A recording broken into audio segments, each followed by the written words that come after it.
એક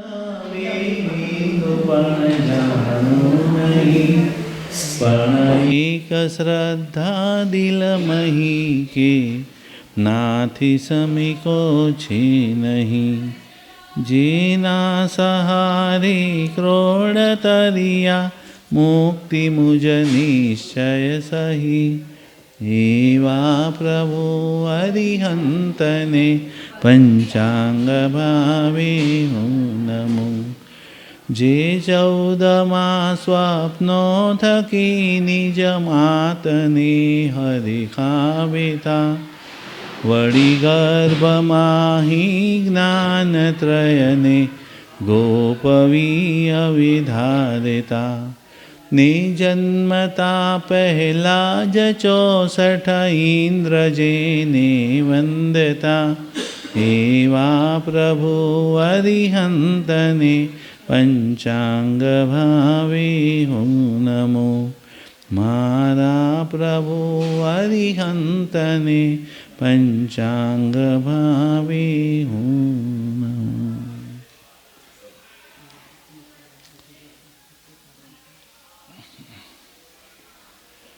જતી વખતે વાસક્ષેપ રાખી દેશો, એટલે જતી વખતે પૂજા કરવા માટે. હા, કલ્પશો તો ચાલો. તો હવે આપણે હમણાં વાત થઈ દેરાસરની અંદર કે જૈન ધર્મમાં દરેક ત્રીજા ચોથા આરામાં 24 ભગવાનનો જન્મ થાય. ભગવાન કેમ 24 જ જન્મે, 25 કેમ ન જન્મે? તો 25 જન્મતા તો પાછા પૂછે 25 જ કેમ જન્મે? કંઈક તો ફિક્સ રાખવું પડે ને 24. તો કે ના, એવું નથી. જ્યારે ગ્રહની કાલના જ દિવસે વાંચવામાં આવશે, જ્યારે ગ્રહ ઉચ્ચ સ્થાને હોય ત્યારે ઉચ્ચ વ્યક્તિનો જન્મ થાય. 9માંથી 7 ગ્રહ ઉચ્ચ સ્થાને હોય ત્યારે ઉચ્ચ વ્યક્તિનો જન્મ, અને આખા અવસરપીણી કાળમાં ખાલી 24 જ વાર આવે છે. એટલે ગ્રહ ઉચ્ચ સ્થાને હોય ત્યારે 24 ભગવાનનો જન્મ થાય, અને ગ્રહ બધા પોતાના સ્થાનમાં હોય ત્યારે પર્યુષણ આવે. પર્યુષણ આવે એટલે કેમ બધાને થોડું કંઈક કરવાનું મન થાય. એવું હોળીમાં કેમ ન થાય, દિવાળીમાં એવું કેમ મન ન થાય, પર્યુષણમાં કંઈક ને કંઈક. કે ગ્રહ બધા પોતાના સ્થાનમાં છે. ગ્રહોની દશા એવી હોય કે લોકોને ભાવ આવે.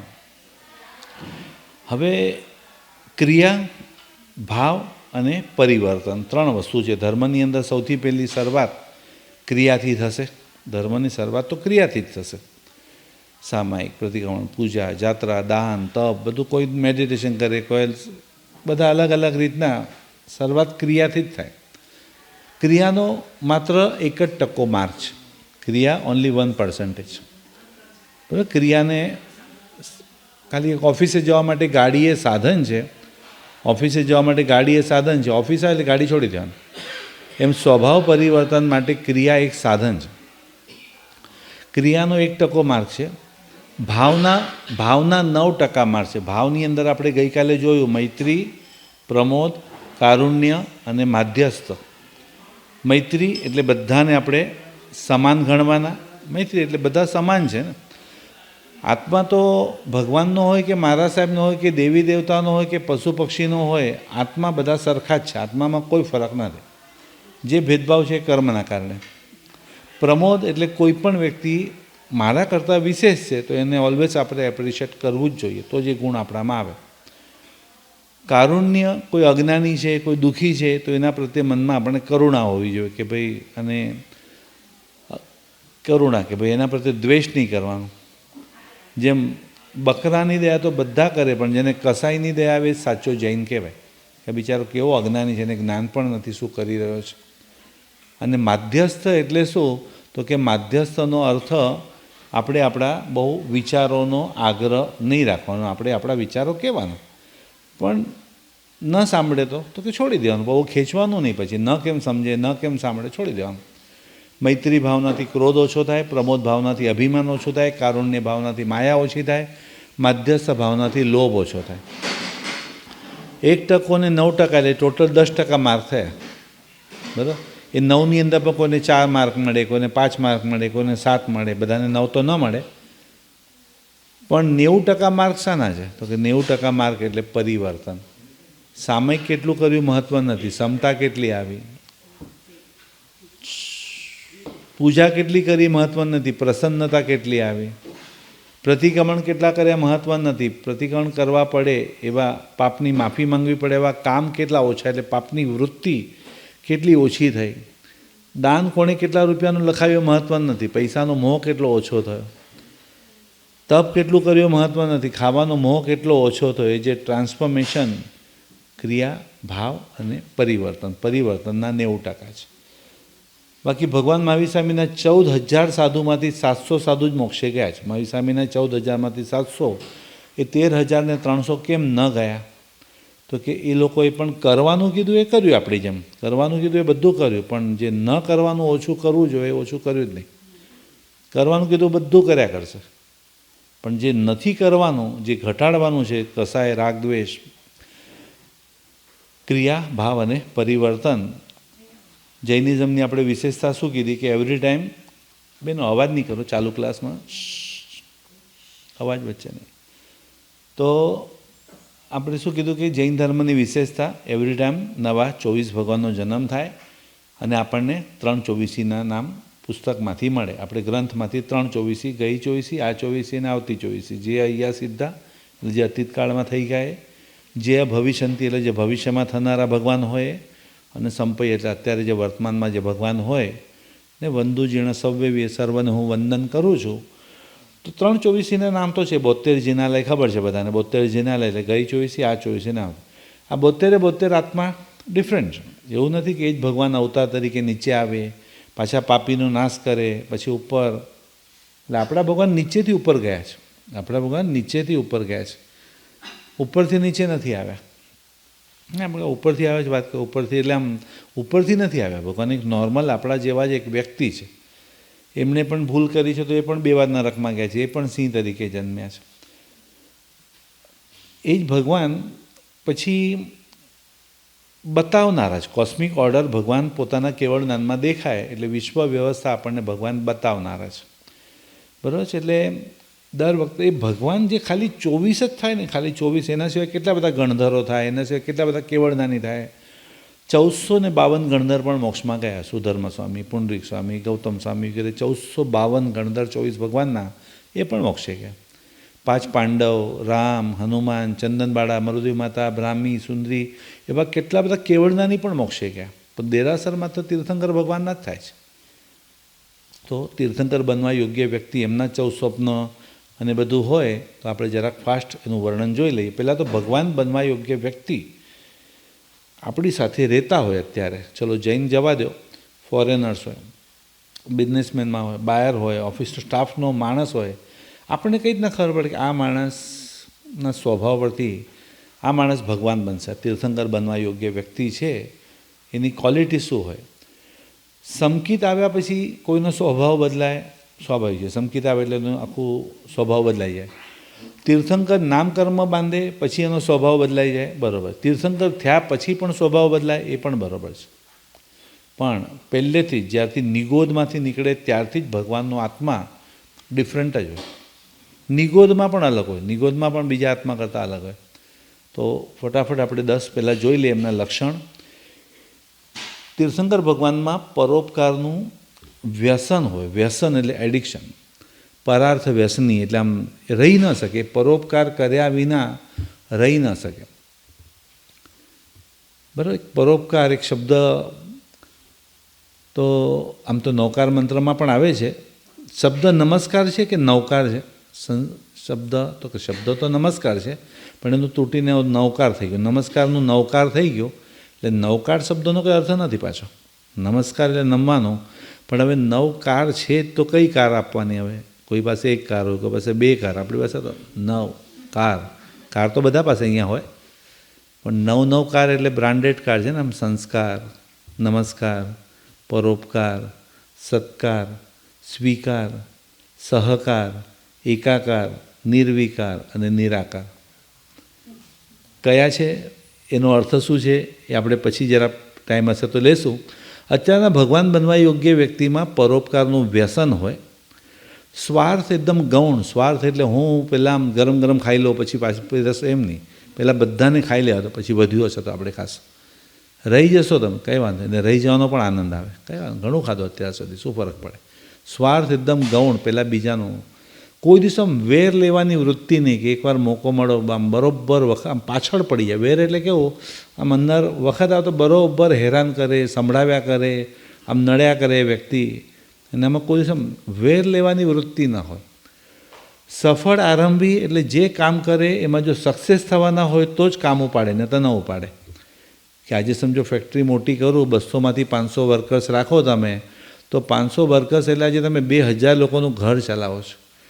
અને પછી સડનલી બસ જર નથી પહોંચી વળતો, વાઇન્ડ અપ. અરે ભાઈ 2000 લોકો, તમે જવાબદારી છે આટલા લોકોની. અત્યારે તમે જે કાર્ય કરો બહુ જવાબદારીથી. સફળ આરંભી એવું તપ નહીં કરો કે શરીર આખું ખલાસ થઈ જાય.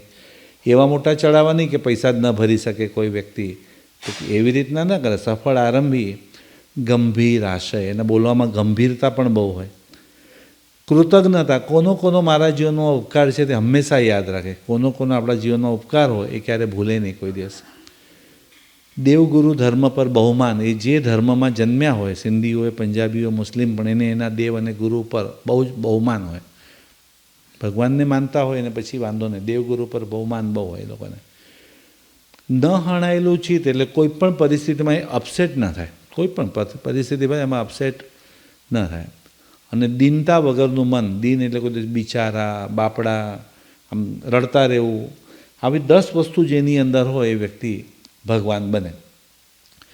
તો ભગવાન પણ આપણી જેમ જ જન્મ, જીવન, મરણ આપણી જેમ જ સાથે ને સાથે જ, જેમ ઓલા ડાયમંડવાળાની લેંગ્વેજમાં હું એ લોકોને સમજાવતો, બધા ડાયમંડ સ્ટુડન્ટ આવશે ને ન્યૂયોર્કમાં આવે, તો એ લોકોને જે જમીનમાંથી જે નીકળતા ડાયમંડ પણ હોય, અમુક રફ ડાયમંડ પણ હોય, અમુક તૈયાર ડાયમંડ હોય, લૂઝ પણ તૈયાર ડાયમંડ હોય, અને અમુક સેટ કરેલા ડાયમંડ હોય ને, નેકલેસમાં સેટ કરેલા ડાયમંડ છે. બધા સરખા.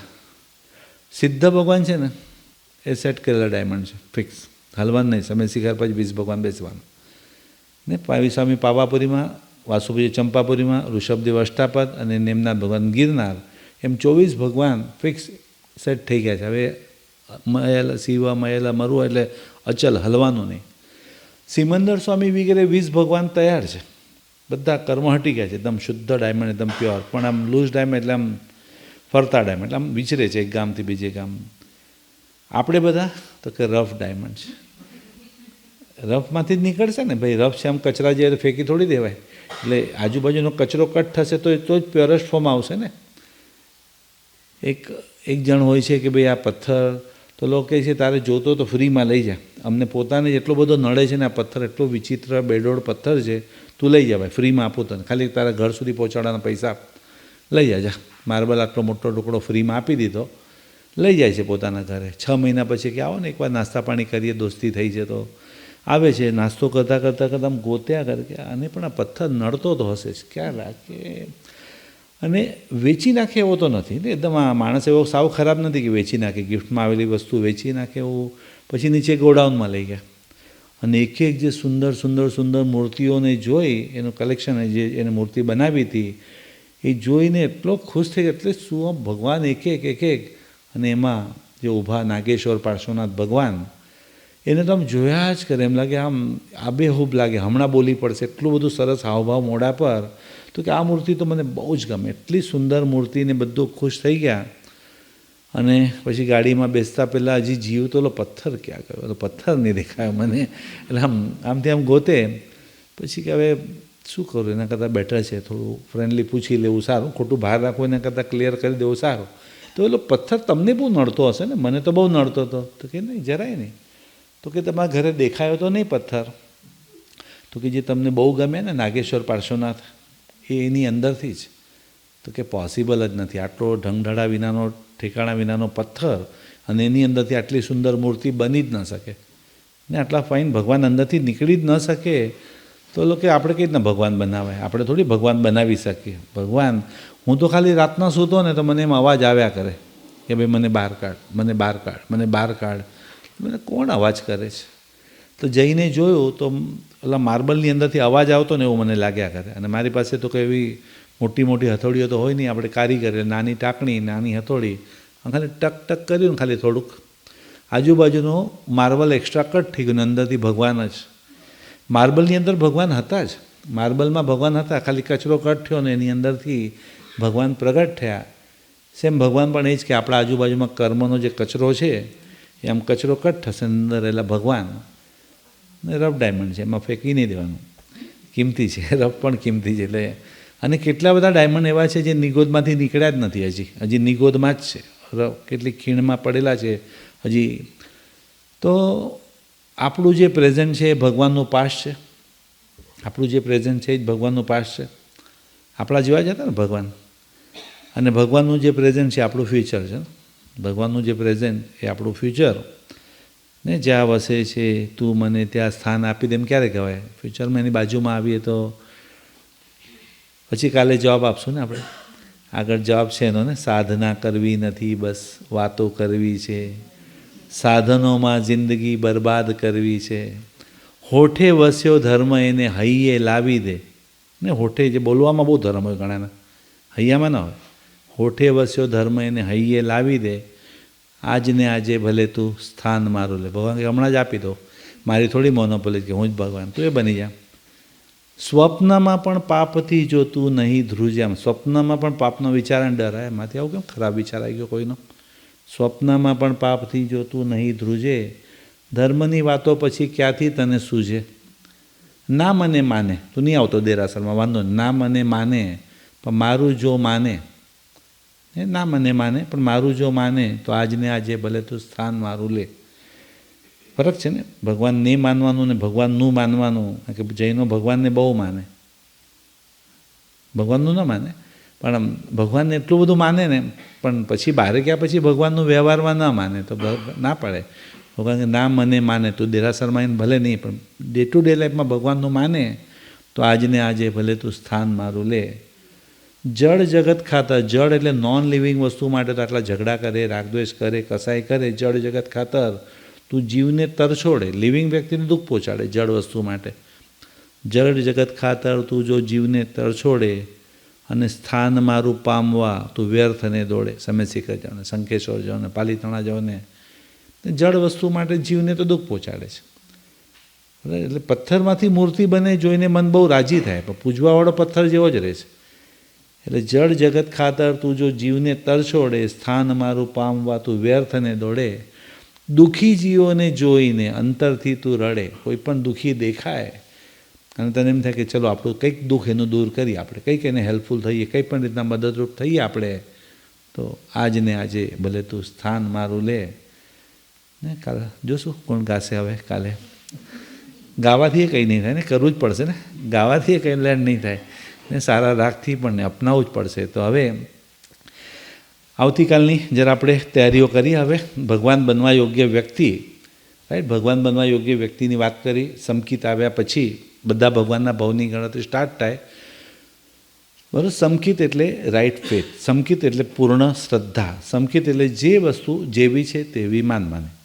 જે છોડવા યોગ્ય વસ્તુ છે છોડવાની, આચરવા યોગ્ય વસ્તુ છે આચરવાની, અને અમુક વસ્તુ જાણવાની છે ખાલી જાણવાની, બસ. અમુક વસ્તુ જાણવાની, અમુક વસ્તુ છોડવાની, અમુક વસ્તુ આચરણ. એટલે નવતત્વમાં કયું લેવા જેવું, કયું છોડવા જેવું, જે વસ્તુ જેવી છે તેવી માનવાની. સમકિત એટલે તમારી જોવાની આખી દ્રષ્ટિ બદલવાની, જે આખી હોય ને દ્રષ્ટિકોણ, જે નજરિયો છે એ બદલવાનો છે. બધા ભગવાનના સમકિત. સમકિત માટેનો બીજો શબ્દ કયો? તો સમકિત, સમ્યક્ત્વ, સમ્યક દર્શન, દર્શન, દ્રષ્ટિ. એના સિવાય બીજો શબ્દ કયો? સમ્યક દર્શન હો તો સમ્યક જ્ઞાન થાય. દર્શન એટલે શ્રદ્ધા ને જ્ઞાન એટલે નોલેજ. તો સમ્યક આચરણી. તો સમ્યક દર્શન માટે બીજો શબ્દ કયો? તો કે બોધિ બીજ. બોધિ એ બી છે અને કેવળના ને ફળ છે. મહત્વનું શું છે? બી છે કે ફળ છે? બી હશે તો ફળ તો એની મેટે જ મળશે ને. તમે આમ કેરી ઉપર પાણી છાંટો તો પડશે નીચે પાછી, તમે ખાલી નીચે એની મેટે કેરીઓ આવવા માંડશે. લોગસમાં માંગ્યું આરોગ્ય બોહિ લાભમ, બોધિ બીજ આપો. નમુથુણમાં અભય દયાણમ, ચક્કુ દયાણમ, મગદાસા બોહિ દયાણમ, બોધિ બીજ આપો. ઉવસગ્રમમાં પણ તાદેવ દિજ્જ બોહિમ, બોધિ બીજ આપો. ઉવસગ્રમમાં જય વિરામે દુઃખ કહો કમખો સમાય મણમ ચ બોહિ લાભો, બોધિ બીજ આપો. અરિયંચાણમાં વંદણો ત્યાં પૂર્ણ ત્યાં સકળ સવણે બોહિ લાભ. ભગવાન મને બોધિ બીજ એટલે રાઈટ ફેથ, સાચી શ્રદ્ધા આપો બસ. અને શ્રદ્ધા હશે તો એની મેટા. તો બધા ભગવાનને સમકિત આવ્યા પછી જ ભવની ગણતરી સ્ટાર્ટ થાય. મહાવીર સ્વામીના પણ 27 ભવ સમકિત આવ્યા પછી. એના પહેલાંના બધા અનંતા ભાવ નો વેલ્યુ.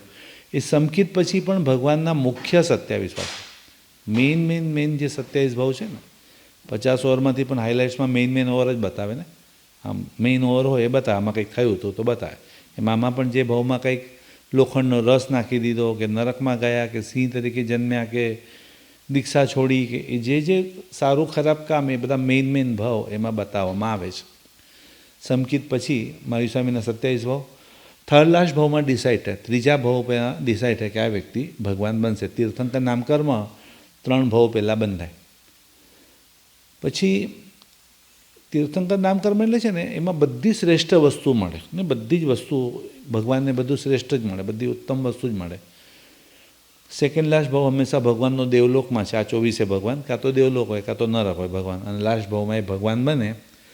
તો ભગવાન માતાના ગર્ભમાં આવ્યા છે, એ ઉત્તમ પુરુષ જ્યારે માતાના ગર્ભમાં આવે, આમ આકાશમાંથી પોતાના મુખમાંથી પોતાના ગર્ભમાં જતા માતાને 14 સ્વપ્ન દેખાય. ઉતરતા 14 સ્વપ્ન દેખે ને, પહેલે ગજવર જે લાઇન્સર જે 14 સ્વપ્ન દેખાય.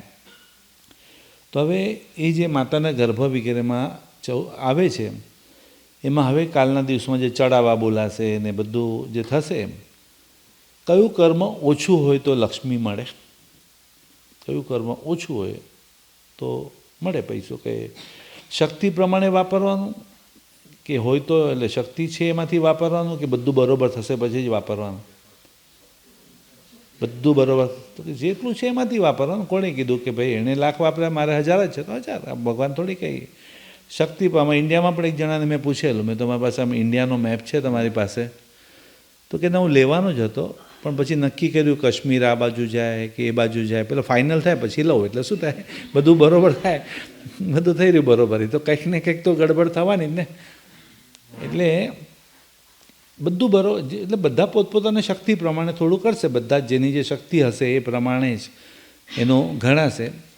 કયું કર્મ ઓછું હોય તો લક્ષ્મી મળે? તો કે જેના લાભાંતરાય કર્મ ઓછા હોય ને, લાભાંતરાય કર્મ આમ જેટલા પૈસા આવે એટલા ઓછા જ લાગે છે, એ મોહનીય કર્મ. એ મોહનીય કર્મ, હજી વધારે એ મોહનીય કર્મ છે. પણ જેના લાભાંતરાય કર્મ ઓછા છે ને, એ જે કાર્ય કરે એમાં લાભ જ લાભ, એ જે કાર્ય કરે એમાં બધું પાસા સીધા જ પડતા જાય છે. કેમ? તો કે લાભાંતરાય કર્મ ઓછા છે. લાભાંતરાય કર્મ તો લક્ષ્મી ઘરમાં આવવા માટેનો માત્ર એક જ માર્ગ છે, દાન. ઘરમાં લક્ષ્મી કઈ રીતના આવે? તો કે માત્ર એક જ દાન. પછી એ ભંડારમાં 100 રૂપિયા એટલે $1 મૂકવું, કે પછી ગરીબને આપવું, કે અબોલ પશુ પક્ષીને ખવડાવું, કે સાધુ સંતોને વરાવું, કે સાધર્મિકને જમાડવું. મારા લક્ષ્મીનો મેં સદવ્યય કર્યો ને, તો ધર્મમાં વાપરેલા પૈસા વાપર્યા ના કહેવાય, વાવ્યા છે. રિટર્ન આવવાના જ છે, એ રિટર્ન આવવાના જ. લક્ષ્મી ઘરે આવવા માટેનો માત્ર એક જ માર્ગ છે, દાન. અને લક્ષ્મીને ઘરમાંથી જવાના 3 માર્ગ છે, દાન, ભોગ અને નાશ. બરાબર? દાન આપું છું એટલે હમણાં તો જાય છે મારા ઘરમાંથી, હમણાં તો લક્ષ્મી જાય છે. ચડાવો બોલ્યા ને 10,000 રૂપિયા આપવાના આવ્યા, તો 10,000 રૂપિયા હમણાં તો ઘરમાંથી ગયા છે, પછી આવશે પાછા. કાં તો ભોગ, એટલે પોતે જ સરસ ઘર બનાવીએ, સારી ગાડી લઈએ, સારી જગ્યાએ ફરવા જઈએ, સારું ખાવા પીવાનું એકદમ ભોગ, એટલે પરિવાર સાથે પોતે જ એન્જોય કરીએ, એટલે ભોગ. અને નાશ એટલે ખોટા ખર્ચા, ને ખોટા ખર્ચા આવી જાય બેઠા બેઠા, ને ધાર્યું જ ન હોય ને બેઠા બેઠા એકદમ ખોટું નુકસાન આવીને ઊભો રહી જાય કે આ તો વગર જોતો ખર્ચો આવી ગયો. જવાના 3 માર્ગ છે ને, દાન, ભોગ અને નાશ. ડૉક્ટરને આપેલા પૈસા શેમાં ગણાય? ભોગમાં કે નાશમાં? સોરી ડૉક્ટર સાહેબ, ખરાબ નહીં લગાડતા. ડૉક્ટરને આપેલા પૈસા શેમાં ગણાય? નાશ નહીં બોલો, ખરાબ લાગે અહીંયા.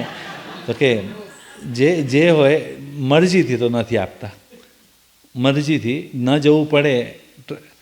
ઇન્ડિયામાં તમે એમ કહીએ ડૉક્ટર એટલે દત્તક લીધેલો છોકરો કહેવાય. દત્તક એટલે મારા છોકરાને ભાગ મળે કે ન મળે એનો ભાગ તો મારે રાખવો જ પડે. મારા એટલા બધા આમ ખબર જ ન પડે. એટલે સોરી પણ ખરાબ નહીં, પણ સોરી પણ એ કીધું ખાખી કોટ, વ્હાઇટ કોટ અને બ્લેક કોટ ત્રણેયની દોસ્તી ન કરે, દુશ્મની પણ નહીં. વકીલની દોસ્તી પણ નહીં, દુશ્મની પણ નહીં, પોલીસની દોસ્તી પણ નહીં, દુશ્મની પણ નહીં. એટલે નાશ એટલે ભગવાન છે ભાઈ. એ લોકો સર્જન કહીએ તો સર્જનનો અર્થ જ એ થાય કે ભાઈ વખત આવતા એ લોકો જ બચાવે છે. કોરોના ટાઈમે ડૉક્ટર કોને કહેવાય? એ જ ભગવાન લાગતા હતા. ના પણ બેસતા મહિને પાછું એમ થાય કે એટલે સર્જન શબ્દનો અર્થ જ ને સર્જન તો ગણપતિનું કર્યું હતું ને સર્જન ત્યાં ડોકનું સર્જન ત્યાં પ્લાસ્ટિક સર્જરી એ જમાનામાં.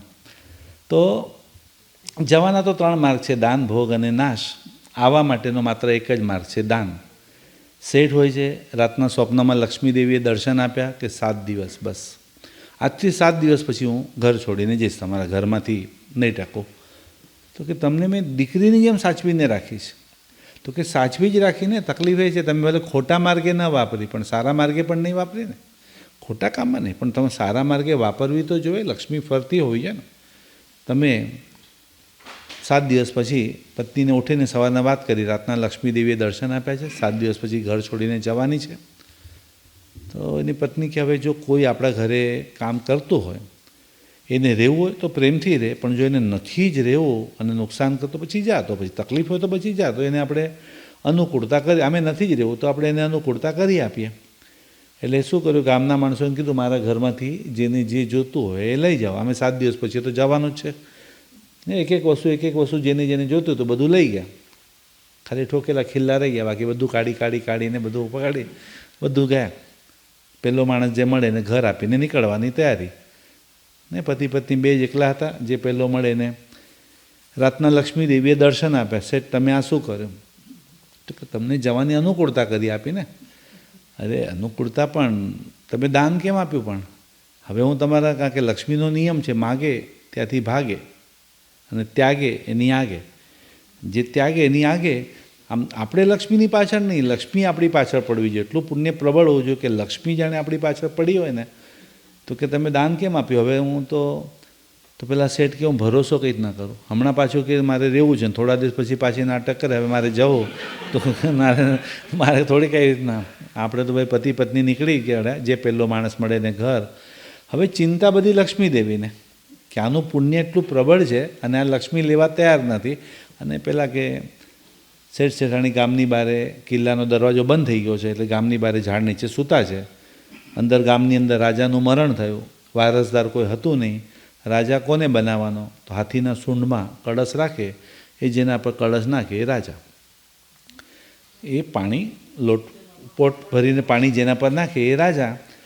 એટલે હવે બધા વિચારે કે હું આટલો મંત્રનો જાણકાર છું, હું આટલો તપસ્વી છું, હાથી મારો પરિચિત છે, આ છે તે બધું, હું રાજાનો સંબંધી, બધા વિચાર કરીને લાઈનમાં ઊભા. કોઈ પણ લક્ષ્મીદેવી અંદર પ્રવેશી અને કોઈના પર કળશ ઢોળવા જ ના દે. અને જ્યાં શેઠ રાણી સૂતા છે એના પર પાણી ઢોળીને એ લોકોને રાજા રાણી બનાવ્યા.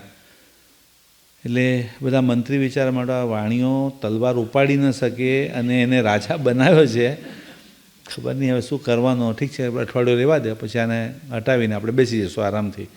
એટલે હાથીની અંબાડી પર એને બેસાડી વાતે ગાતે. એટલે દૂરથી છે ને એ લક્ષ્મીદેવી ખાલી પેલા શેઠ શેઠાણીને જ દેખાય છે દૂરથી. જેમ મુન્નાભાઈ બોલાય કે નહીં ખબર નહીં, પણ એને દેખાય એવી રીતના ઓલાને એકલાને દેખાયા કરે. આમ દૂરથી એવી રીતના જાણે એમ લાગે લક્ષ્મીદેવી દૂરથી મલકાયા કરે છે.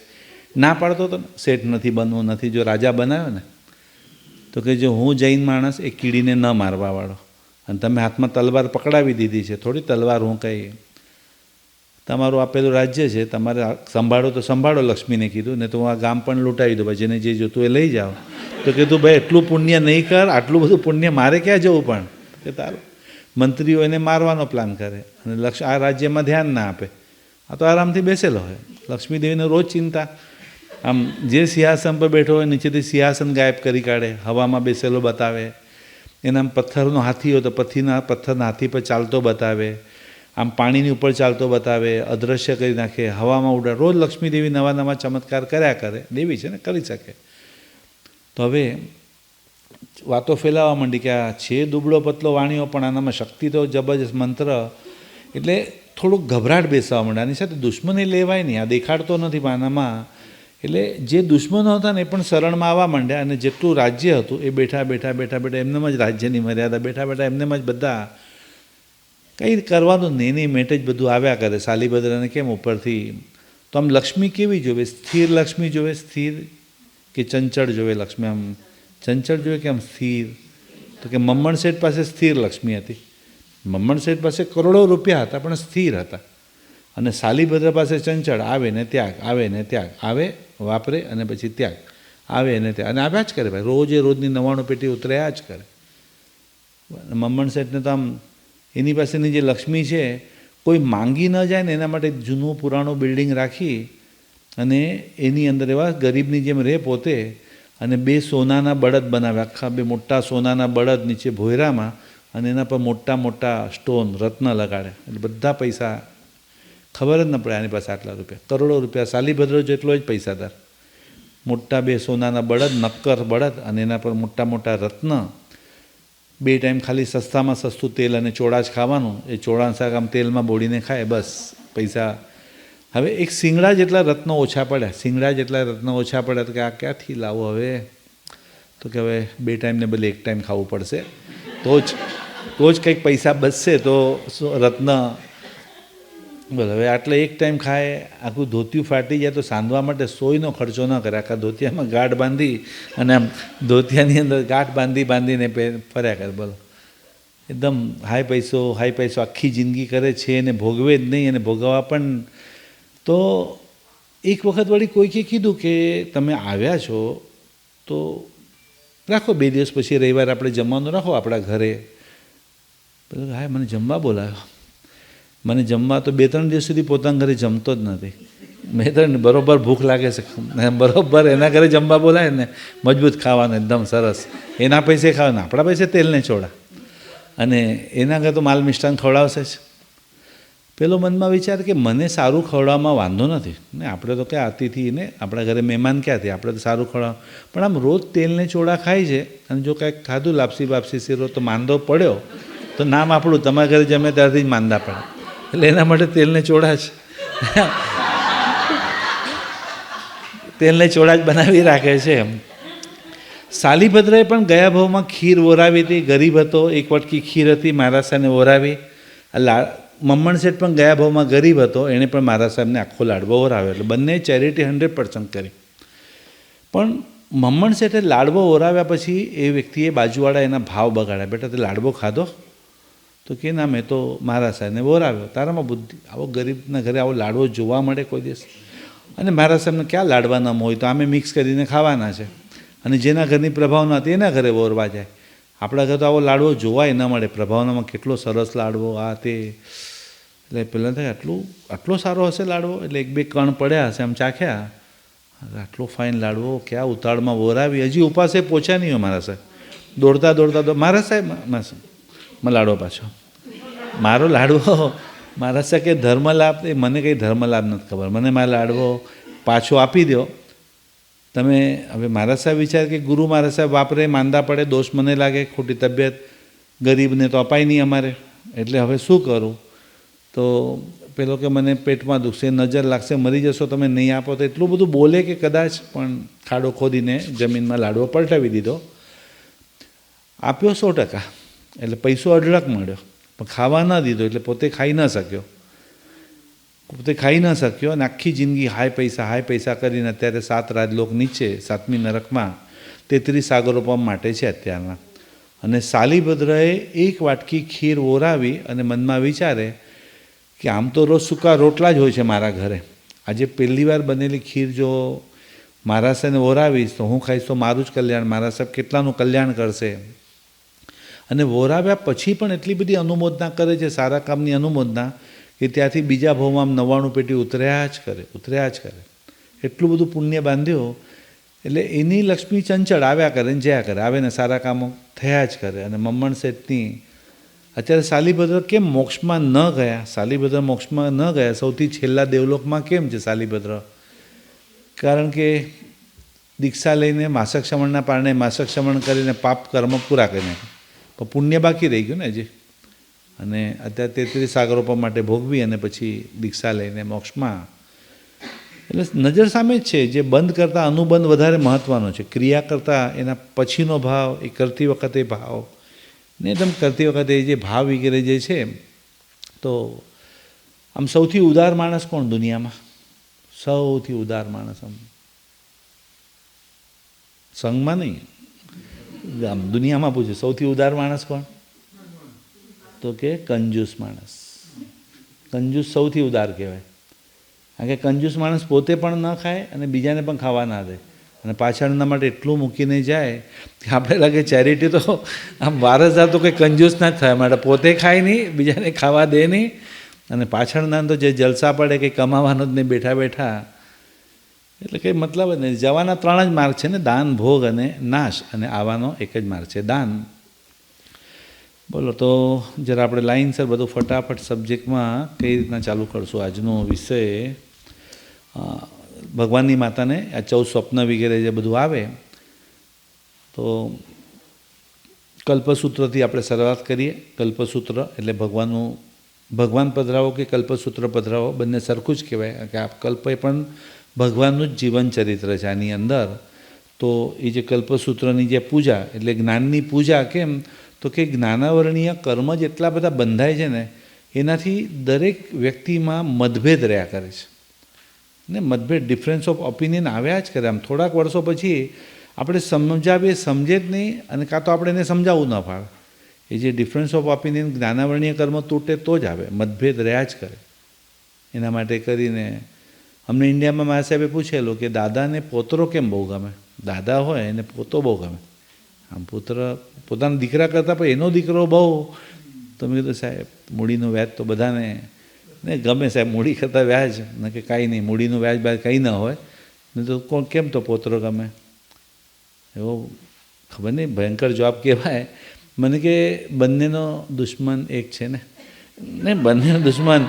મારા દીકરાને પણ શું થાય, પપ્પાએ ગાડી લીધી, મને વાપરતા નથી, મને વાપરવા દેતા નથી. તમે નહીં તો મને વાપરવા દો ને, કમસે કમ રાતના ફ્રેન્ડ સાથે વાપરે નહીં.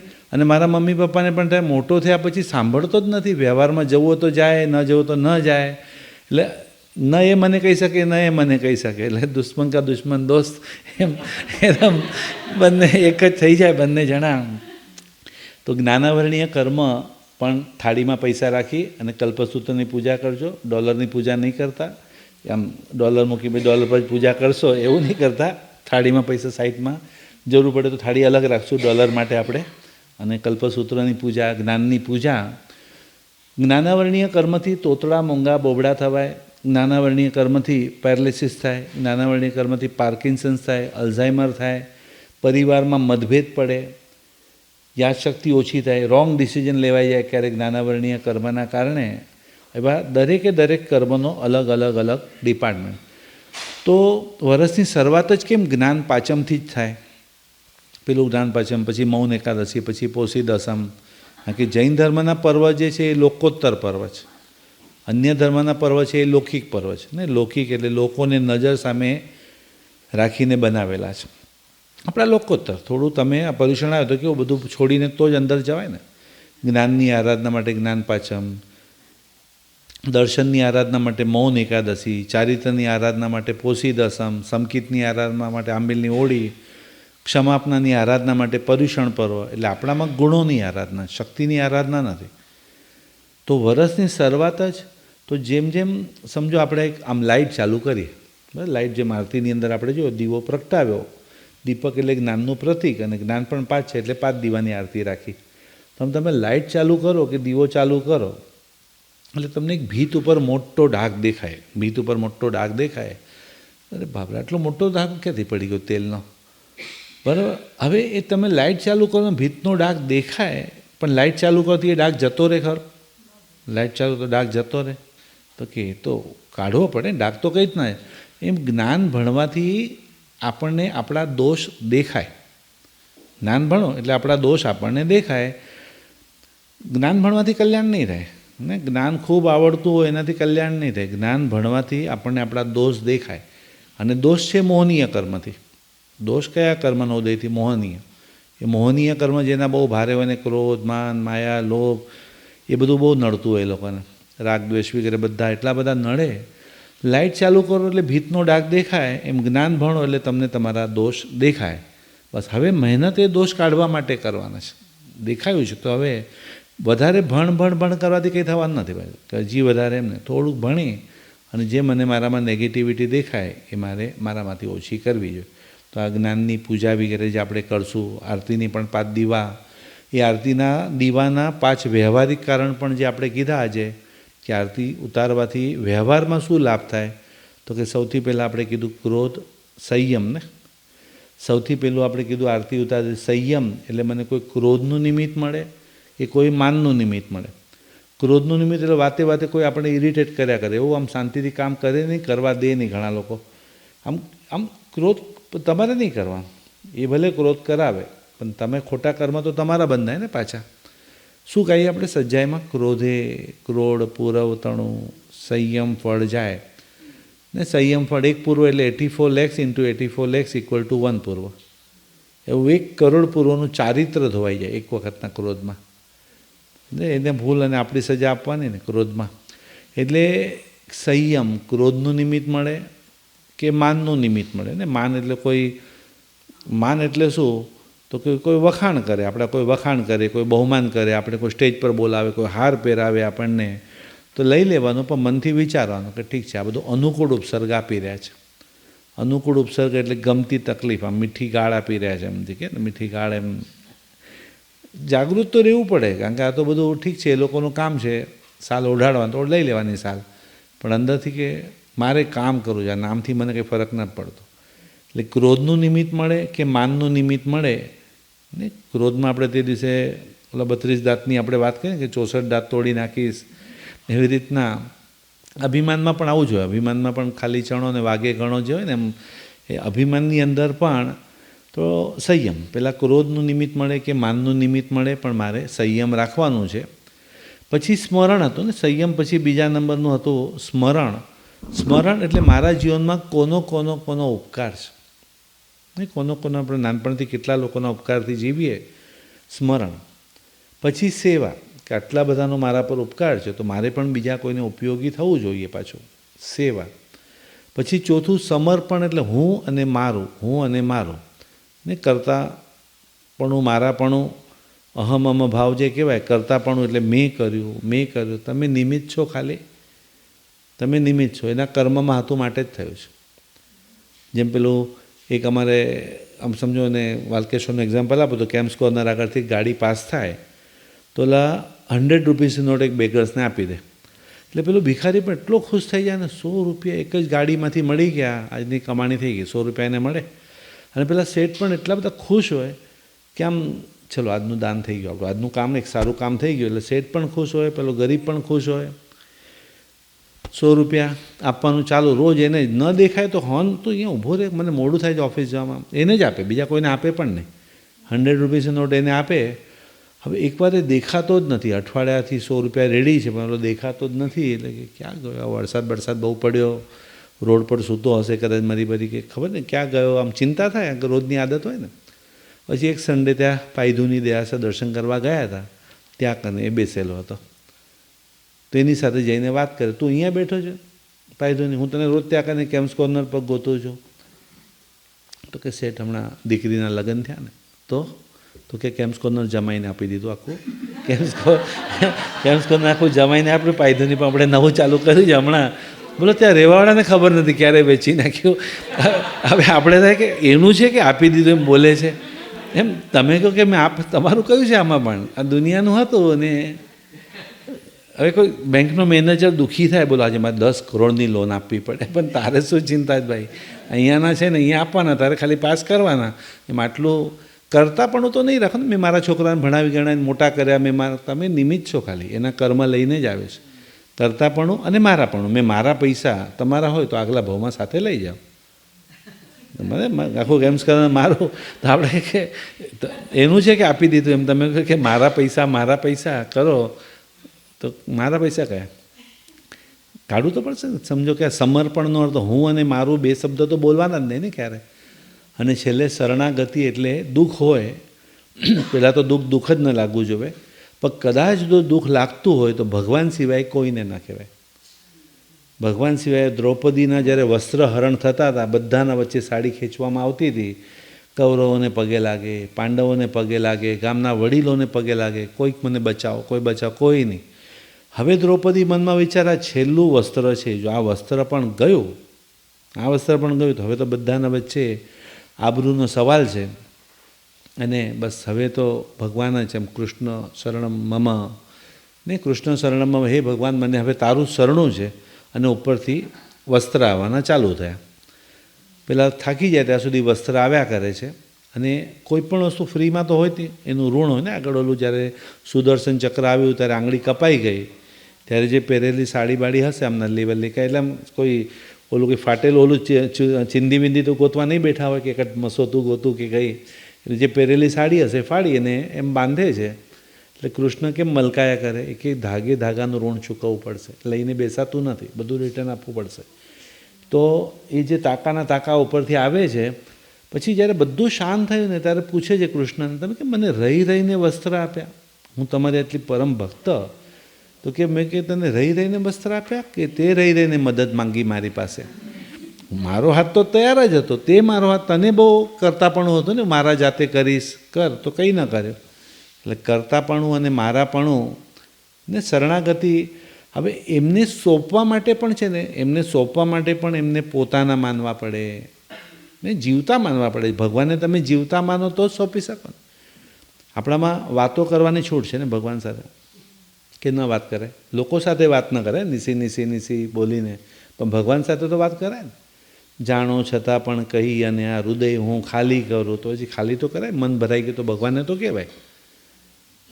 પણ શરણાગતિનો અર્થ, તમને જીવનમાં દુઃખ હોય તો તમારે ભગવાનને કહી શકાય. માંગવાની મનાય છે ને, માનતા માનવાની મનાય છે ને. માનતા એટલે આમ રિશ્વત છે, આટલું કરશો તો આટલું ચડાવીશ, તમને આટલું કરશો તો આટલું ચડાવીશ, એકદમ ને એકદમ લાખ રૂપિયા લાગે તો 10 લાખનો સ્વિમિંગ પુલ બનાવીશ તેલનો તમારા માટે એકદમ. એટલે આમ તેલ ચડાવીશ તો હનુમાન ગદા મારીને ના કે હું સ્વિમિંગ પુલ ન બનાવું, લાખ રૂપિયાનો ડોલર તું મને એમાંથી આપે. એમ એક જણાની લાઈફમાં છે ને બહુ પ્રોબ્લેમ, એટલો બધો પ્રોબ્લેમ ને, આમ બમ્પર ટુ બમ્પર કહે ને પ્રોબ્લેમ, એક પછી એક આવ્યા જ કરે. કોઈકે કીધું એક કામ કર, ગણપતિ બેસાડ, વિઘ્નહર્તા ગણપતિ બેસાડ્યા. ગણપતિ બેસાડી રોજ પ્રાર્થના કરે ને, એને મીઠાઈ ચડાવે ને ફ્રૂટ ચડાવે ને આરતી કરે, પણ એનો પ્રોબ્લેમ સોલ્વ થયો નહીં. એટલે થોડુંક અંદરથી આમ ઇરિટેટ થઈ ગયું કે આટલું બધું ભગવાનની ભક્તિ કરું ને પ્રોબ્લેમ સોલ્વ થતો નથી. ગણપતિ વિસર્જનનો દિવસ આવ્યો તોય પ્રોબ્લેમ સોલ્વ થયો નહીં. પછી વળી કોઈકે કીધું આ પુરુષ કહેવાય, એમ જલ્દી કે વાતમાં આવી ન જાય. કોઈ પુરુષ છે આમ કંઈ જલ્દી તો કામ કર, નવરાત્રિ આવી માતાજી, તો માતાજી બેસાડી, જરા સ્ત્રીઓ જલ્દી પીગળી જશે કદાચ, એને દયા જલ્દી આવે તો માતાજી બેસે. પણ ગણપતિ રાખવા કે મંદિર તો આવડું જ છે નાનું, તો એ ગણપતિને લઈ અને ઉપર શું કે સિક્કું કહેવાય ને, ઓલું દહીં રાખવાનું જે સિક્કું હોય એના પર રાખી, અને ઉપર સિક્કું પર રાખી દહીં રાખવાનું, કૃષ્ણ જેના પર ચડતા હતા મટકી, તો એના પર રાખીને રોજ માતાજીની પૂજા કરે. હવે જેમ જેમ દિવસો નવરાત્રિ પૂરા થવાની, દશેરા નજીક, એનો પ્રોબ્લેમ સોલ્વ થતો નથી. એટલે હવે એની ધીરજ ખૂટવા માંડી.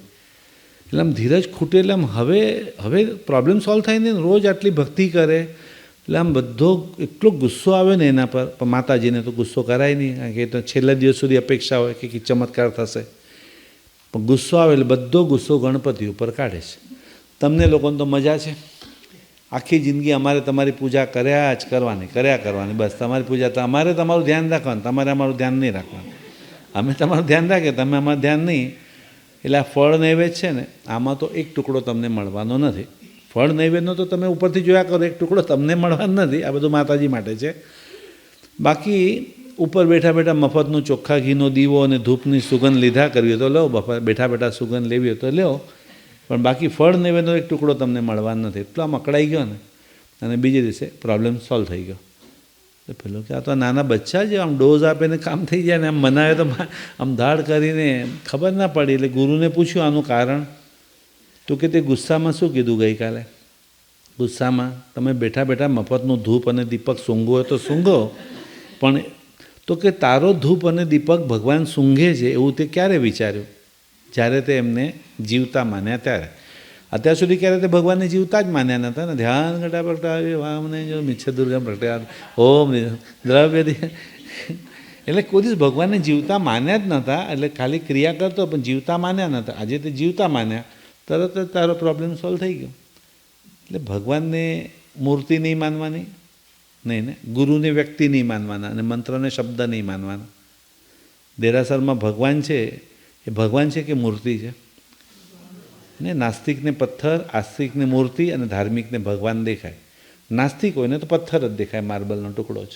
આસ્તિકને મૂર્તિ બહુ ફાઇન હતી ત્યાં કને દેહાસરમાં. મૂર્તિમાં થોડો નોન લિવિંગનો ટોન આવી રહ્યો ને હજી. અને ધાર્મિકને ભગવાન દેખાય. ધાર્મિક માણસ મારા ઘરે છે ને પાર્શ્વનાથ ભગવાન છે, ગૌતમ સ્વામી છે, પદ્માવતી માતા છે મારા ઘરે, એટલે તો કે સાથે જ અમારા ઘરે જ રહીએ છીએ અમે સાથે. એમ એના માટે તો મેમ્બર છે ને ઘરના.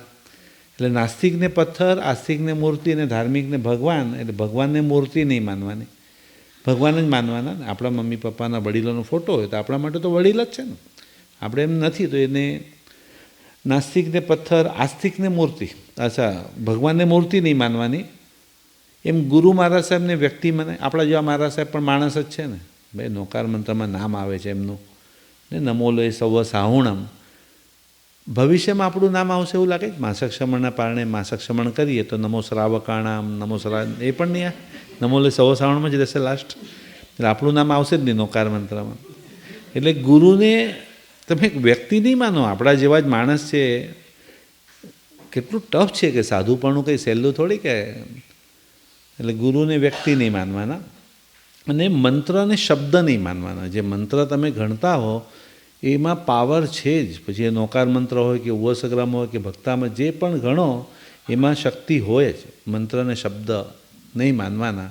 તો આવતીકાલના દિવસે જે 14 સ્વપ્ન આપણે જોશું ભગવાનની માતાને, તો પહેલે ગજબર એટલે 4 દાંતવાળો હાથી દેખાશે. એટલે આ માતાના ગર્ભમાં આવવાળો જીવ છે એ ચતુર્વિધ સંઘની સ્થાપના કરશે. આગળ જઈને શ્રાવક ધર્મ એટલે શ્રાવક શ્રાવિકાનો ધર્મ, અને સાધુનો એટલે સાધુ સાધ્વીને ચતુર્વિધ સંઘની સ્થાપના. બીજે ઋષભ એટલે બળદ, એટલે બળદનું કામ છે પૃથ્વીને ખોદવાનું. તો અજ્ઞાનતાને ઉખેડી અને પછી ધર્મનો બી વાવશે. ત્રીજે કેસરી સિંહ, કેસરી વાળવાળું એકદમ ગોલ્ડન હેર એકદમ. સિંહની વિશેષતા તો કે સિંહ સરખા સાથે જ લડે. સિંહ હોય ને હંમેશા સેમ લેવલના લોકો સાથે જ લડે. આમ નાના સસલા ને બધાનો શિકાર ના કરે, સરખા સાથે આમ ચેલેન્જિંગ હોય ને એની સામે જ લડે. હરણ ને વાઘ ને એમ ત્યાં ચિત્તોને એમ. સિંહ સામે છાતીએ જ લડે, વાઘની જેમ ચૂપચાપ ના આવે, આમ ગર્જ ના કરે પછી જ એટેક કરે. એમ ભગવાનને પણ બધું સારું હોય ત્યારે છોડીને નીકળે. એટલે પછી સિંહ જે છે એ હંમેશા દરેક વસ્તુને મૂળથી પકડે. હંમેશા સિંહને કોઈ પથ્થર મારે, માથામાંથી લોહી નીકળે, માંસ નીકળે, માર્યું કોણે મને, એ હંમેશા મારનારની સામે જ ગર્જના કરે. અને કૂતરો હોય ને એટલે પથ્થરને કરડે. આ પથ્થરને કરડી અને પછી મોઢામાંથી નવું લોહી કાઢે. કૂતરો છે તે પથ્થર મારા માથા. એમ અજ્ઞાની માણસ હોય એ એને તારા કારણે મારા લાઈફમાં આમ થયું, તારા કારણે મારા લાઈફમાં આમ થયું. કૂતરાની જેમ એ વ્યક્તિને કરડે. અને જ્ઞાની હોય એ મૂળ પકડે. આ તો નિમિત્ત છે, આપણા કર્મ. કેવું સિંહની અંદરથી ગુણ હશે ને એકદમ ફાઇન, એકદમ. ચોથે લક્ષ્મી ને બધું લાઇનસર જે આવે. એક વખત કોઈક સિંહ આમ શાંતિથી સૂતો હતો ને જંગલમાં, આમ શાંતિથી સૂતો સિંહ પણ કેવો લાગતો હશે ને. અને આપણા જેવા તો દૂર જ રહે, પણ ઉપર ઝાડ પર બેઠા બેઠા વાંદરો જોયા કરે કે આમ કેટલા શાંતિથી સૂઈ શકે. આ એ ચંચળ સ્વભાવ વાંદરાનો. એટલે એ એક વખત તો લાઈફમાં છે ને સિંહને લાફો મારવો છે. એક વખત લાફો જાવ જરા મસ્તી કરવાનો. એટલે હવે વાંદરો વિચાર્યા વિના ધાડ કરીને સિંહને લાફો ઠોકી દીધો. ઈચ્છા હતી ને કરી કાઢ્યું એકવાર પૂરું, જે થશે જોઈ જશે. લાફો ઠોક્યો અને સિંહ તો એકદમ હવે મનમાં વિચાર્યું કે આ આટલો નાનકડો વાંદરો અને મને લાફો મારવાની હિંમત કરે. મરી ગયા. આને તો કોઈ પણ હિસાબે આ વાંદરાને જીવતો જ ના મુકાય. જીવતો મૂકે તો ઇજ્જત જાય આપણી બધાના છે કે આને તો હવે મારી જ નાખો. એટલે આગળ વાંદરો કે ભાઈ આ મસ્તીમાં ને મસ્તીમાં દુશ્મની લેતા તો લેવાઈ ગઈ છે મોટા સાથે. એટલે આગળ વાંદરો ભાગે ને ક્યાં સુધી ભાગશે. સિંહ તો એકદમ પીછો કરતા એટલો થાક્યો ને વાંદરો કે હવે શું કરવા, મરવાનો તો છે જ. અને ત્યાં વળી કોઈક આવ્યું હતું ઇન્ડિયામાં ને, ત્યાં ન્યૂઝપેપર વગેરે પડ્યા હતા, ઇંગ્લિશ પેપર ત્યાં પડ્યા છે, ફોરેનર્સ આવ્યા હશે તો જંગલમાં. એ વાંદરો ન્યૂઝપેપર લઈને બેસી ગયો. એ ન્યૂઝપેપર વાંચતો હતો ત્યાં પેલો સિંહ આવીને પૂછે છે ત્યાંથી કોઈ વાંદરાને જતા જોયો. પેપરમાંથી મોઢું કાઢીને કે કોણ ઓલો જે હમણાં સિંહને લાફો મારીને ગયો એ. સિંહ એકદમ ઠંડો પડી ગયો. મારો એટલી વારમાં પેપરમાં કેટલું ફાસ્ટ છે ને, એટલી વારમાં પેપરમાં આવી ગયો. બોલો ઇજ્જત આપણે તો ગઈ એકદમ ઠંડો પડી ગયો બિચારો સિંહ પણ. આપણે કે કેવો આ ચંચળ સ્વભાવ હશે ને જાનવરોનો. સિંહ કેવો ને વાઘ કેવો ને હાથી કેવો ને બધાનો.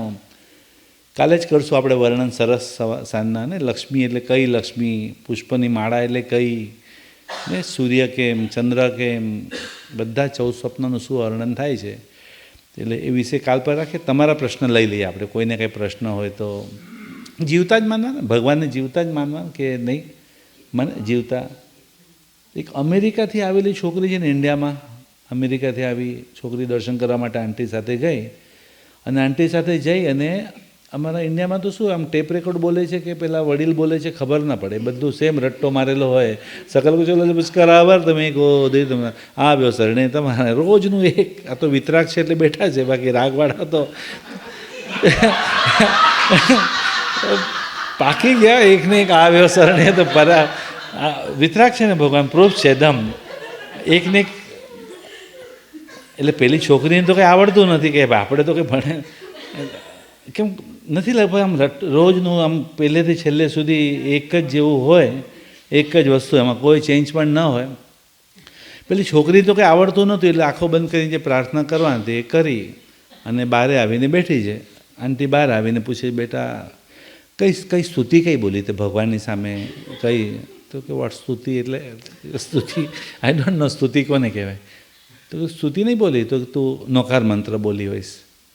તો કે ના મને નોકાર મંત્ર પણ નથી આવડતો, મમ્મીએ કંઈ શીખવાડ્યું જ નથી એવો નોકાર મંત્ર પણ. તો કીધું કંઈક આંખો બંધ કરીને બોલતી તો હતી.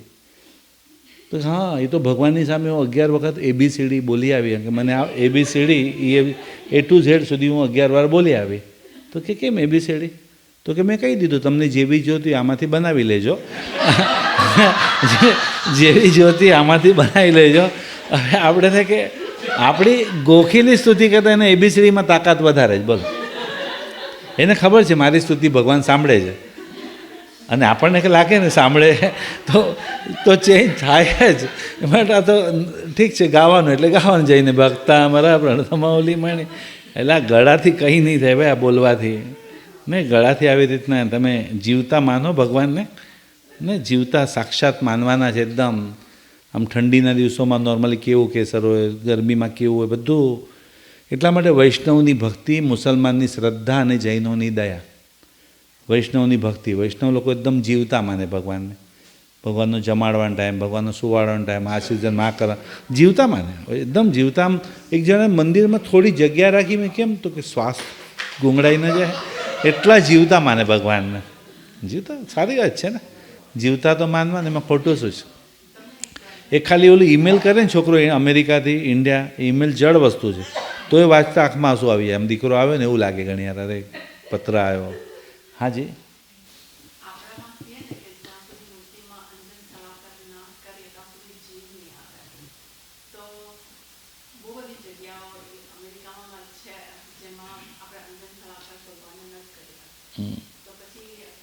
એટલો લાભ ન મળે, એટલા લાભ ના મળે. 18 જેટલો લાભ મળે એના કરતાં અંજન સલાકામાં વધારે લાભ મળે, ચોક્કસ. પણ શું છે પછી છેલ્લે એક આકારને માન આપવાનું તમારે. એક આકાર કે ભલે એમાં અંજન સલાકા નથી, પણ એ આકાર જીનેશ્વર ભગવાનનો છે, વિતરાગ અવસ્થાનો છે, રાગદ્વેષ. એટલે ચોક્કસ એ દર્શનીય પૂર્તિમાં હોય તો કદાચ તમે અઠવાડિયા માટે બંધ રાખીને પણ મંદિર જઈ શકો. પણ પૂજનીયમાં તો એક પણ દિવસ બંધ ન રખાય, પૂજા કરવી જ પડે, આરતી ઉતારવી જ પડે, એટલે એમાં પ્રાણ પૂરેલા હોય. પણ અત્યારે નથી અહીંયા અનુકૂળતા, કોઈ એવું સંભાળનારું નથી આ દેશમાં.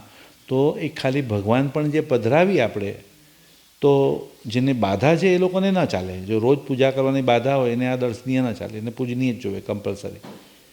પણ એક ધર્મચક્ષુ એટલે શું? ધર્મચક્ષુ એટલે તમને ખાલી પ્રતિમાના દર્શન થાય, પ્રતિમાના દર્શન. શાસ્ત્રચક્ષુ એટલે મને હવે પ્રતિમામાં રહેલું રૂપ નહીં, એનામાં રહેલું સ્વરૂપના દર્શન થાય. એનામાં કયા ગુણો છે એ દેખાય. હવે મને ભગવાન ન દેખાય, હવે એના ગુણોના દર્શન. શ્રદ્ધાચક્ષુ તો એમ કહે છે, શ્રદ્ધા કે ભગવાનની જ વાણી એવી છે કે ભગવાન કે જેવા મારામાં ગુણ છે એવા જ તારામાં છે, જેટલા ગુણ મારામાં છે એટલા જ તારામાં, જેવો આત્મા મારો છે એવો જ તારો આત્મા, મારા આત્મા તારા આત્મામાં કોઈ ફરક જ નથી. શ્રદ્ધાચક્ષુ. અને હવે અનુભવ ચક્ષુ તો એમ કહે છે કે જેમ જેમ ધર્મ સમજતા જઈએ છીએ અને હવે ખ્યાલ આવે કે બધું ધર્મ કરવા કરતાં સ્વભાવમાંથી રાગદ્વેષ ઘટાડું, એકદમ સિમ્પલ જીવન, કસાઈ ઘટાડવું અને સારા ગુણો મારામાં વધારું. એટલે સારા ગુણો વધારવાથી અને દોષોને ઘટાડવાથી એટલું લાઇટ ફીલ થાય છે કે હવે એમ લાગે મારામાં ને આમ ભગવાનમાં કંઈ ફરક જ નથી, આમ સરખા એક લેવલ પર આવી ગયા હોય ને એવું જ લાગે છે. તો આજે ચક્ષુ દયાણમ એટલે ચક્ષુ એટલે ધર્મચક્ષુ, શાસ્ત્રચક્ષુ, શ્રદ્ધાચક્ષુ અને અનુભવ છે. જ્યારે એ જે ચક્ષુ જે હોય ને જોવાની દ્રષ્ટિ, એ ત્યારે એનાથી ફરક પડી જાય તમારે.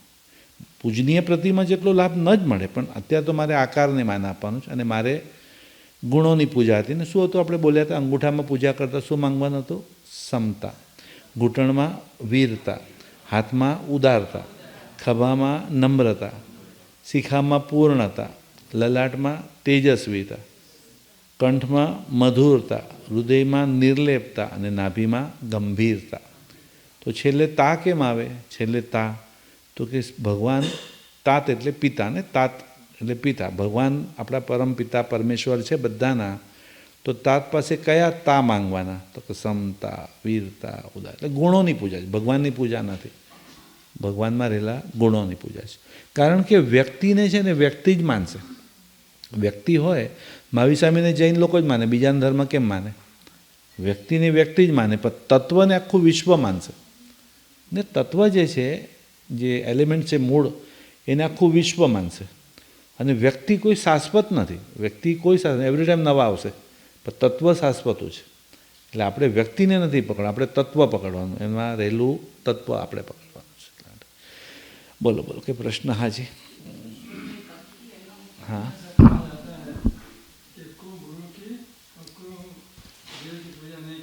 जी जी सही है. तो कुगुरु यानी एक पत्थर की नाव होती है, खुद भी डूबती है, दूसरे को भी डुबाती है. एक कागज़ की नाव होती है जो सही सलामत जाती है, मगर किसी का वजन है तो खुद भी ना. और कोई लकड़ी की नाव होती, खुद भी तरती है, दूसरे को भी तारती है. इसलिए मुपत्ति में हम लोग बोलते हैं सुदेव सुगुरु सुधर्म आद्रो, कुदेव कुगुरु कुधर्म परिहर. और वो खुद ही गलत है, गलत है, उसका मतलब हम लोग गलत काम में उनके साथ दे रहे हैं, तो फिर अपने को मिथ्यात्व का दोष लगता है ना, इसलिए. हाँ जी. मेरा प्रश्न है कि हम लोग बहुत सारे लोग मंदिर में भी जाते हैं, जैन मंदिर में भी, विष्णु मंदिर में, राम में, कृष्ण में, तो जैन वहाँ पूजा कर सकता है? तो खाली भगवान वितराग होने चाहिए, बस बिना राग द्वेष वाले होने चाहिए.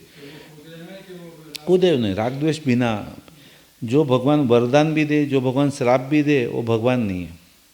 वरदान भी नहीं, श्राप भी नहीं, टोटल आपका आपके कर्म के ऊपर. भगवान ओनली टीचर होने चाहिए, ये सही है, ये गलत है, बस चलना आपको खुद को. यहाँ तो जब भी पाप बढ़ जाता था अवतार के रूप में नीचे आते, पापी का नाश करते हैं, तो वो शक्ति को जैन धर्म नहीं पूजा करेंगे. जैन धर्म गुणों की पूजा करेंगे,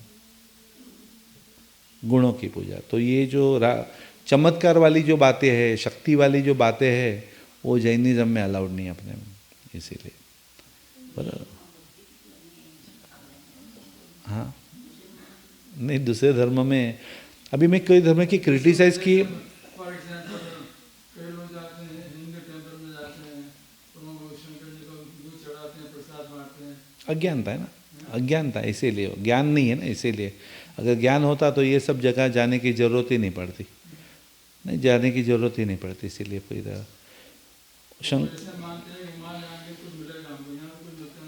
अपने में तो क्लियर लिखा है, जिसको मांगना उसको बाहर बैठना चाहिए, बाटी लेके अंदर नहीं आ सकते. जो मांगने वाले हमेशा बाहर ही बैठे. अपने में तो इसीलिए नाभि की पूजा भी हम लोग, नाभि की पूजा भी ऐसे क्यों करते हैं? यहाँ पूजा, यहाँ पर नाभि की पूजा हम लोग ऐसे हम लोग नहीं मांगते, क्योंकि मांगने में क्या, उनका जो संसारी मांगेंगे हम लोग, उन्होंने जो छोड़ा वही मांगने वाले.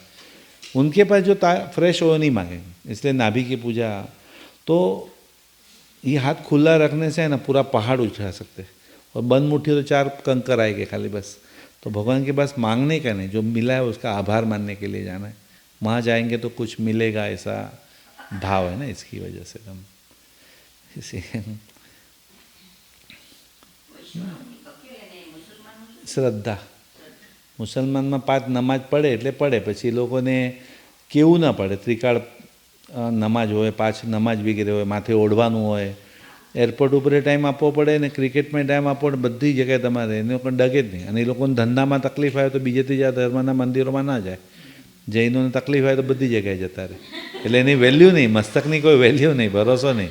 એટલે આજે મુસલમાનની શ્રદ્ધા મુસલ્લે ઈમાન, ઈમાન જેનું કોઈ દિવસ ચલાયમાન ના રહે. પેલા માલિકને એકવાર હું તમને મુસલમાન ધર્મ અને જૈન ધર્મમાં પણ કઈ રીતના મુસલમાન ધર્મ જૈન ધર્મમાંથી છૂટો પડેલો છે એ પોઈન્ટ ઉપર, અને ગણપતિ અને ગણધરનું કઈ રીતના સરખું છે, એક આપણે ગૌતમ સ્વામી ગણધર અને ગણપતિ એ બે વિષય પર આપણે ચર્ચા કાલે 14 સ્વપ્ન કરી લઈએ, પછી પરમ દિવસે આપણે વિષય લઈ લઈશું. હાજી. હા હા, એની સાથે જ રિધમમાં જ જય જય એક આમ સિંગલ જ ઘંટ વગાડવાનો. અને આમ નોર્મલી દેરાસર જઈએ ત્યારે તો ઠીક છે, પણ દર્શન કરવા ગયા હો ત્યારે ઘંટ લેવાનું જ, તમારામાં લેવાનું છે, વગાડવાનું નથી, લેવાનું જ.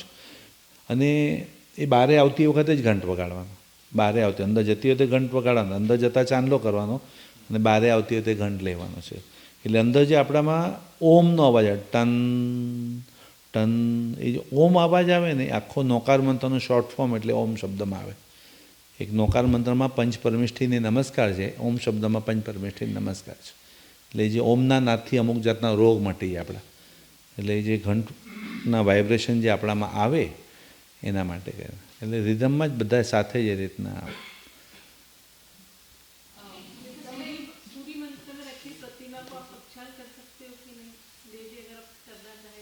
हाँ कर सकते, उसमें भी उतने ही मंत्र पूरे हुए. सूर्य मंत्र द्वारा जैसे आचार्य जी होते तो स्थापनाचार्य स्थापते हैं तो नौकार पंचेंद्रिय नहीं बोलते वहाँ पर महाराज से, क्योंकि सूर्य मंत्र हुआ है उनका. मगर नहीं है तो हम लोग को स्थापनाचार्य में नौकार पंचेंद्रिय बोलना पड़ता है. जैसे सूर्य मंत्र वाली हो तो आप पूजा कर सकते हो.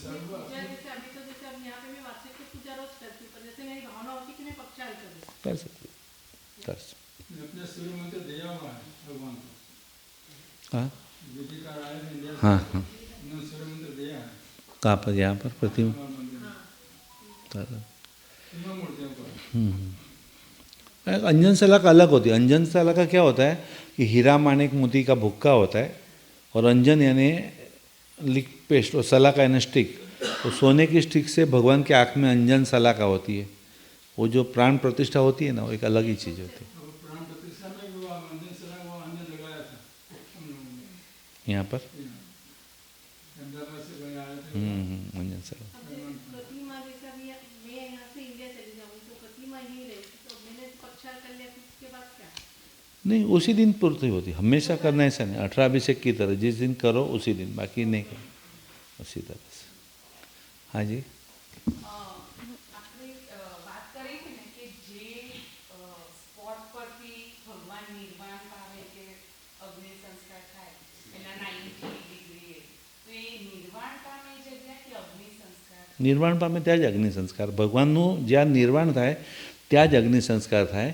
મહારાજ સાહેબ કાળધર્મ પામે તો એને આપણે પાલખી સ્મશાને લઈ જઈએ અને પાલખીમાં રિસ્પેક્ટિવ બેસાડીને લઈ જઈએ, અને સંસારી માણસોને સોડાવીને ઠાઠડીમાં મોઢું ઢાંકીને કે ભાઈ એમ જ ગયા અને એમ જ મરી ગયા. એટલે ઠાઠડીમાં, ઠાઠડી શબ્દ પણ કેવો લાગે, એકદમ પાલખી શબ્દ કેવો રિસ્પેક્ટવાળો લાગે, પણ ભગવાનનો ત્યાં ને ત્યાં જ 90 ડિગ્રી એક્ઝેક્ટલી. જે ભગવાનની ચિતા સળગે એ ભૂમિને ચૈત્ય ભૂમિ કહેવાય.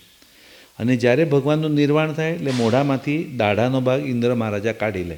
દાઢ હોય એ ભગવાનને કાઢી લે અને દેવલોકમાં લઈ રત્નના ડબ્બામાં મૂકી રાખે દાઢ. હવે બીજા લોકોને ખબર પડી ત્યાં સુધી કોઈને હાડકાં મળ્યા દેવતાઓને, કોઈને રાખ મળી, અને મનુષ્યને તો સવારના સમાચાર મળે માવી સામીનો, એ પહેલાં બધું દેવતાઓ લઈ ગયા. તો એટલી બધી માટી ખોદીને લઈ ગયા કે આખું જલ મંદિર ત્યાં જ આખું ઊભું થયું, જલ મંદિર પાવપુરીમાં એક્ઝેક્ટલી. હવે મનુષ્યમાં જ્યારે અંદર અંદર ઝઘડા થાય તો દેવતા છોડાવવા આવે વચ્ચે. જેમ ભરત બાહુબલી લડ્યા તો દેવતા છોડાવવા આવે. દેવતાઓમાં અંદર અંદર ઝઘડા થાય તો ઇન્દ્ર છોડાવે. પણ બે દેવલોકના ઇન્દ્ર જ લડે તો હવે વચ્ચે કોણ પડે? એટલા મોટાના વચ્ચે તો કંઈ ના. એટલે પેલી દાઢા ખોલી અને ત્યાં મૂકવામાં આવે, અને એના વાઇબ્રેશનથી પછી એ લોકોના ઝઘડા શાંત થાય. એના દેવલોકમાં દાઢાનો ભાગ લઈ જાય. એટલે આ બધી ચૈત્ય ભૂમિ જે છે ઋષભદેવની, અષ્ટાપદ, નેમનાથ ભગવાનની ગિરનાર, વાસુ, અને આ સમજણથી તમે જો સમય શિખર ગયા ને તો જ તમને ભાવ આવશે. ને તો 18 કિલોમીટર ચડીને જાઓ અને એમ બોલો ખાલી પગલાં હતા. બોલો એ ખાલી શબ્દ, કારણ કે જેને ખાલી શબ્દ કેમ ન બોલાય કે એક્ઝેક્ટલી અહીંયા ભગવાને સાધના કરી છે, અહીંયા એમનો અગ્નિ સંસ્કાર થયો. ને પાલીતાણામાં ભગવાન જ ભગવાન જોઈ જોઈને થાકી જાય એટલા બધા ભગવાન, અને અહીંયા કંઈ જ ન મળે. આપણને કંઈ ના મળે. ત્યારે જેને સમજણ હોય ને કે આ જગ્યાએ બેસી આ ભગવાનની માળા ગણવાની જ મારે, આમ ભગવાનના આશીર્વાદ મારે લેવાના છે, એના ઉપરના આકાશ તરફ હાથ કરીને પ્રાર્થના, આમ જાણે એમના આશીર્વાદ વરસતા હોય ને આપણા પર, એવી રીતના દર્શન કરવાનું. એટલે એક્ઝેક્ટલી આ જગ્યા પર એમનું અગ્નિ સંસ્કાર. એટલે જ્યાંથી ભગવાન નિર્વાણ પામે એની ઉપર એમનો આત્મા હોય. જે અવસ્થામાં નિર્વાણ પામે, કોઈ પદ્માસનમાં હોય તો એનો આત્મા ત્યાં પદ્માસન આકારે હોય, કોઈ સૂતા જાય તો સૂતા ઊભા હોય તો ઊભા. અને દરેકને પોતાના શરીર પ્રમાણે 2/3 ભાગ થઈ જાય. 2/3 ભાગ એટલે 6 ફૂટનો આત્મા હોય તો 4 ફૂટનો થઈ જાય. તો ઋષભદેવને અજીતનાથ ભગવાનની પલાઠીમાં અહીંયા 4 ભગવાન આવી જાય, 4ની પલાઠીમાં અહીંયા 8 આવે, અહીંયા 10, એટલે 46, 8, 10 અને 2 એમ 24 ભગવાનનું દેરાસર છે.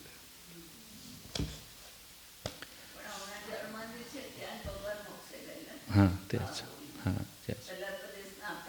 હા, એ દેશના, અને પછી એ જ જગ્યાએ એમને સમાધિ છેલ્લે લઈ દિવાળીના દેશના. किसकी? नहीं वासक से सूर्य. हाँ जी.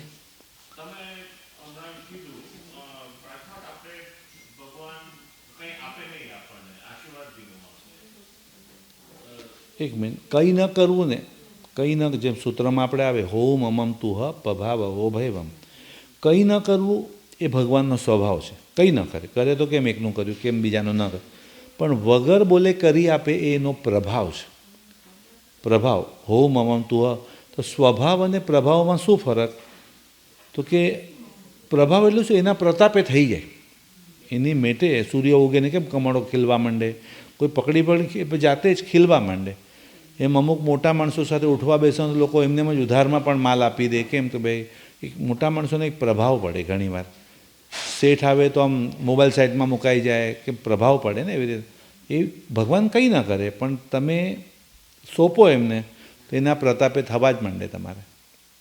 એ પોતે પર્સનલી ન કરે પણ એના પ્રતાપે થઈ જાય, એનાથી થાય. ભગવાન તો કરે તો આમ થાકી જાય ને, એટલું બધું પ્રોબ્લેમ છે દુનિયામાં. હા, અંત જ નથી, એનો અંત જ નથી ને કંઈ. અને પાછું મર્યાદા લિમિટમાં માંગતા હોય તો ભગવાન કે હું આપું, તમે તો ભાઈ. મને તો આખું સ્તવનમાં બહુ ઓલું લાગે, જ્યાં વસે છે તેવું મને ત્યાં સ્થાન આપી દે. જે ગાતા હોય આમ જાણે આમ કંટાળીને આપી દેશે ને ભગવાન મોક્ષ, એવું લાગે ક્યારેક જા તું ભાઈ મોક્ષમાં જા તો મને શાંતિ અહીંયા, એવું લાગે. આખો એમ લાગે જોમ તનમાં જ્યાં લગી છે આમ સૌ કરે શોષણ, જોમ જાતા કોઈ અહીંયા ના કરે પોષણ, મતલબી સંસાર. મતલબી ન હોય તો સંસાર કઈ રીતના કહેવાય? તો અહીંયા જ મોક્ષ ના થઈ જાય. જોમ તનમાં જ્યાં સુધી શરીરમાં છે ત્યાં સુધી બધા ધ્યાન રાખે, શરીર ન હોય તો આપણી કોઈ વેલ્યુ નહીં. આ તો સંસાર આને જ કહેવાય.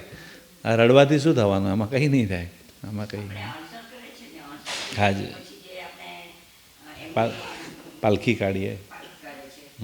કારણ કે સાધુ સંતની જેમ એમને પણ જીવતા જીવ જ બધા જીવોને અભયદાન આપી દીધું ને, પચખાણ લીધા, સંથારો શીખ્યો, એટલે બધા જીવોને. એટલા માટે મહારાજ સાહેબની જેમ જ રિસ્પેક્ટથી પાલખીમાં લઈ જવાય એમ ત્યાં કને. એટલે સંસાર એટલે ઈચ્છા તો એ જ રાખવાની, ઠાઠડીમાં નથી જ જવું, એમ પાલખીમાં જ જવું છે, એમ પાલખીમાં જ જવાની છે. ઠાઠડી શબ્દ બહુ એકદમ. હા, લગ્નની અંદર કેવું હોય કે લગ્નની અંદર જનરલી આગળ જાન હોય ને પાછળ, એના સમજો વરરાજા પાછળ હોય ને, જાન આગળ હોય ને વર પાછળ. કારણ કે જાન વર બનવા 2 પગે જાનવર બનવા, એટલે 2 પગે જાય ને 4 પગે આવશે, એટલે જાનવર બનવા. મરણમાં ઊંધું હોય, મરણમાં બધા પાછળ હોય ને પેલી આગળ ભાગતા હોય બધા, કે જલ્દી પતાવો એટલે પાછળ. એટલે પહેલાંમાં ઠાઠડી આગળ હોય, બીજા બધા પાછળ. લગ્નમાં આખું ઊંધું હોય ને, આગળ એમ ઘોડે ચડીને ગધેડો બનવાનો, બીજું કંઈ નથી એમાં કંઈ. હા, ઓકે. સર્વમંગલ માંગલ્યમ સર્વકલ્યાણ કારણમ પ્રધાનમ સર્વધર્માણમ જૈનમ જયતિ શાસનમ. ભગવાન